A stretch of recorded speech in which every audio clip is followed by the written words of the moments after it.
You're listening to Too Much on Her Plate, the podcast for smart, busy women who are tired of running on the hamster wheel and are ready to create freedom from overeating and emotional eating. I'm your host, clinical psychologist, author, and a smart, busy woman too, Dr. Melissa McCreary.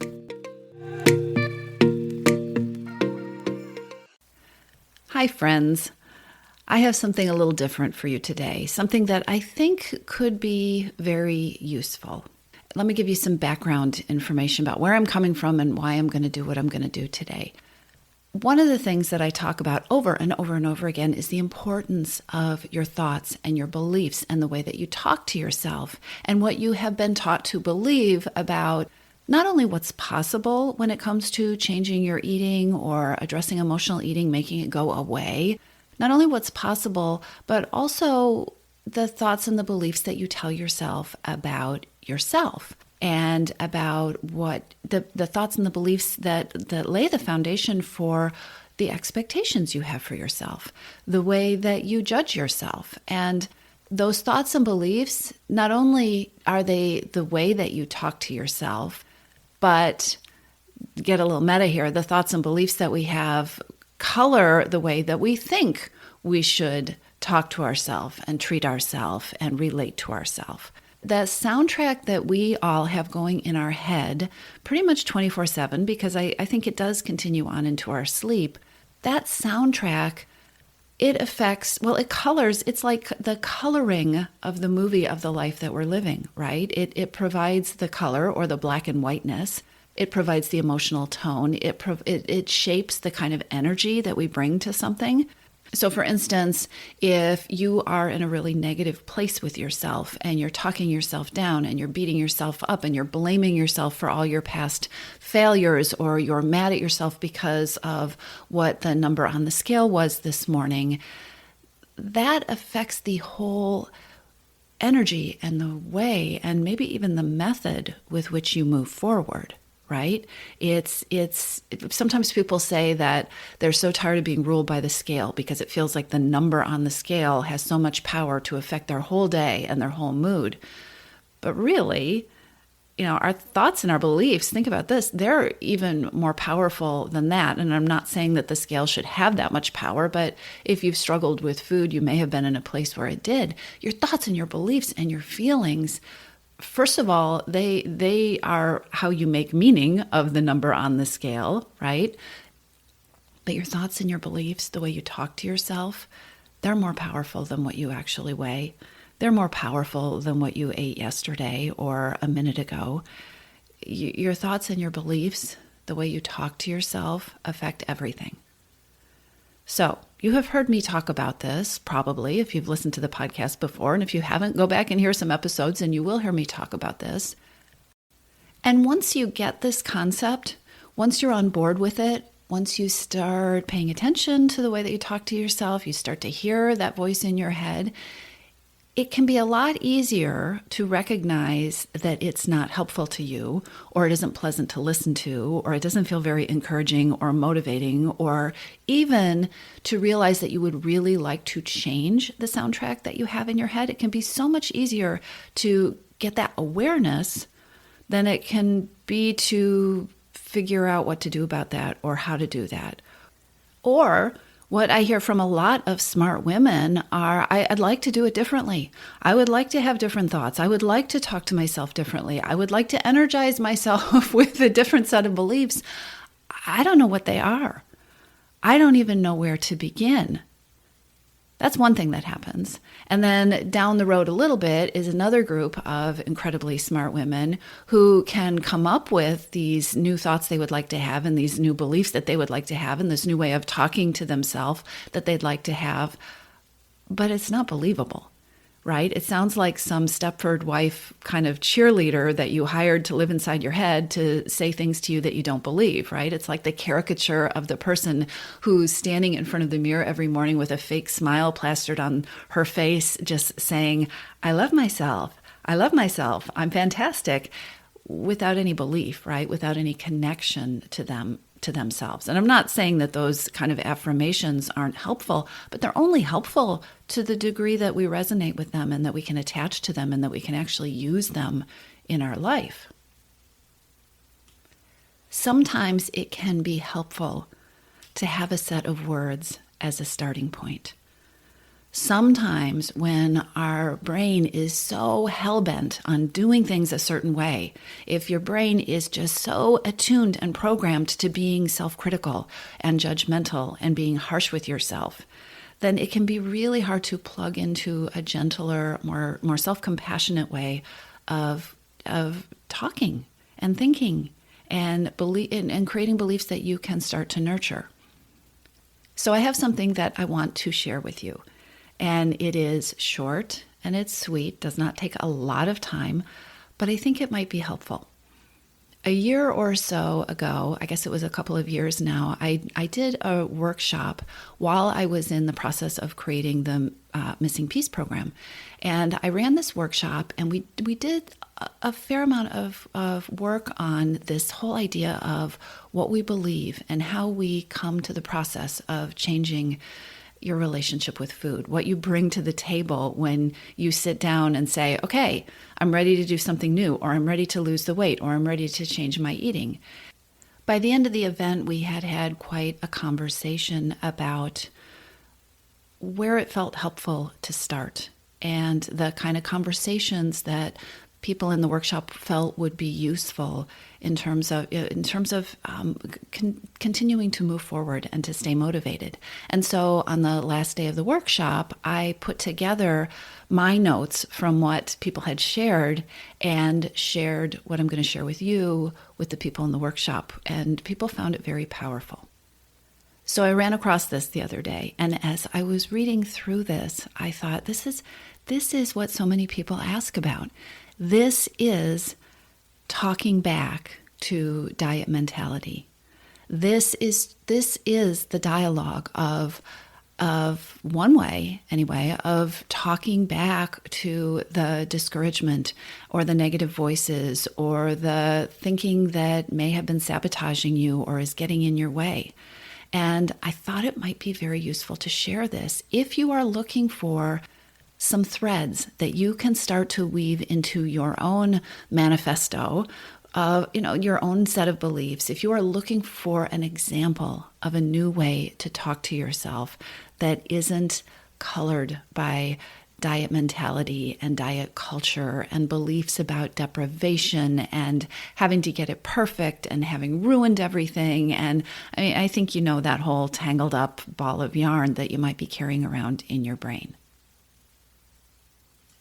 Like I said, this is short, it is to the point, and I think it can be very effective. So if you are not happy with the way you have been thinking about yourself, or you have been thinking about food, or the way that you have been thinking about making changes, or the way you have been thinking about trying to lose weight, then I'd like you to imagine that you are going through a process much like going into a boutique or a store to try on clothes, right? You go into the store, you go through the racks, you pull out some things that you think look nice or you think you might like, and then you go into the fitting room and you try them on. And every once in a while, maybe you're with somebody else, or maybe you're feeling adventurous, but every once in a while, maybe you pull something out that you're thinking, well, I don't know how this will fit, right? I have no idea. This could be really great, or it could be really weird, but I wonder how it would look on me. I would invite you, if you are in a place where it is safe and comfortable for you to do that, I would invite you to sit back and to close your eyes and to give yourself a few moments to try what I'm about to share with you, to try it on, and to just let yourself experience, how would this set of thoughts feel for me? How would this set of thoughts fit me? How might I feel if I was wearing this set of thoughts and beliefs? Or some of these thoughts and beliefs? Or maybe when you're listening, you will hear something that highlights some thoughts and beliefs that are not what I'm sharing, but maybe you will become aware of some thoughts and beliefs that are rambling around inside your head that are the opposite, or that don't fit nearly as well, or that you weren't really aware of until you heard what I'm sharing, and now maybe you'd like to play with them or change them. This is the way we change our relationship with ourselves. This is the way we change our relationship with food. We change it sometimes going very slowly by becoming aware, by paying attention, by noticing things, and then by experimenting with ideas, with thoughts, with beliefs, with actions that might work better. Experimenting, trying things, taking a step forward, noticing when the step you take feels like a step backward or a step that's completely off the track. Being curious, being kind, and then taking your next step. So here we go. Find a place where you can be comfortable, where you can be relaxed, and if it's safe, close your eyes. If you want to hit pause and wait till you're in that place, go ahead and do so. Like I said, this is going to be short. And I guess we'll call this the Missing Piece Manifesto, because it really is the foundation that I believe underlies creating peace with food and that peace with food leading to freedom from overeating. So take a couple of deep breaths. I am me. I am me. And that is enough. I am and I will always be imperfect, like everyone else. The only part of this process I have control over is what I do in the present, in this moment. The past is gone, and the future isn't here yet. In this moment, I can always choose a step that moves me toward freedom. I can acknowledge how I'm feeling. I can show myself compassion. I can pause and take a breath. In this moment, I can try out a new strategy. I can be mindful and present for whatever choice I make. In this moment, I can reject self-blame and instead use curiosity to learn from every moment, whether that moment felt like a success or a failure.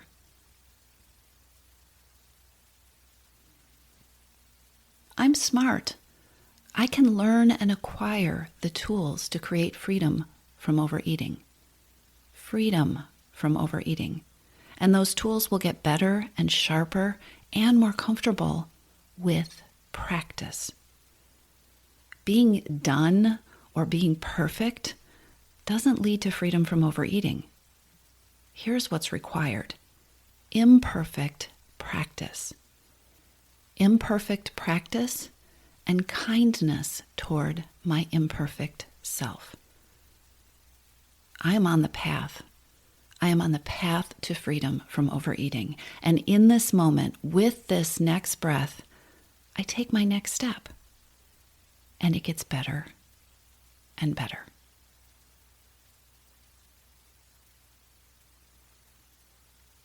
When you're ready, if you've had your eyes closed, go ahead and open them. Take a couple of deep breaths. And I want you to take another couple of deep breaths and notice how those thoughts that I just shared with you, that I just shared with your nervous system, that I just shared with your brain, how those thoughts landed for you and how you feel after running those thoughts through your brain. If you want to take a few minutes afterward to just write down any thoughts that came up or ideas that you had or things that you would have added to what I shared with you, that would be fantastic. And if you want to take a few minutes or just notice over the rest of the day what comes up for you or what kind of thoughts you have or how the experience has impacted you, that too can be helpful. One of the main ingredients around making changes with overeating or with food or with your weight or with anything else is being curious and being tuned in. It really is all about being present in the moment, being kind to yourself, and always choosing, okay, what's next? What's my next step? And allowing yourself the belief that you are smart, that you are capable, that you can learn what you need to learn, and that it can get better and better. I'll talk to you soon. If you're ready to lose your overeating and emotional eating habits, and you are ready to step into a relationship with food that fits you, one that doesn't rely on willpower and deprivation, then now is the time to join your missing piece. Enrollment is open, and this is the perfect time to join me. Go to toomuchonherplate.com/freedom, or just click on the link in the show notes.